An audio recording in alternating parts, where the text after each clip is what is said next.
কারোর যদি রমজানের রোজা কাজা হয়ে থাকে তাহলে সেক্ষেত্রে তিনি রমজানের কাজা রোজাগুলো আগে রেখে তারপরে শাওয়ালের 6 রোজা রাখলে বেশি ভালো।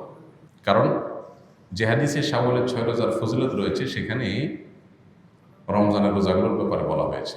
নবী সাল্লাল্লাহু আলাইহি ওয়াসাল্লাম বলেছেন, মান সামা রমাদান সুম্মা আতবাহু সিত্তাম মিন শাওয়াল, যে ব্যক্তি রমজানের রোজা রাখলো এরপরে শাওয়ালের 6 রোজা রাখলো।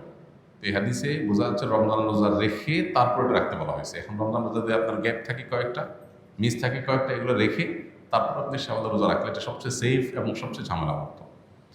আর যদি বলেন যে না আমার এত বেশি ভাঙতি রোজা হয়েছে বা যে কয়টা রোজা হয়েছে সেগুলো রেখে আবার শাওয়ালের 6 রোজা রাখা আমার জন্য টাফ হবে, তাহলে আপনি আগে শাওয়ালের 6 রোজা রাখলেও ইনশাআল্লাহ আশা করা যায় আপনার শাওয়ালের 6 রোজার ফজিলত আপনি পাবেন।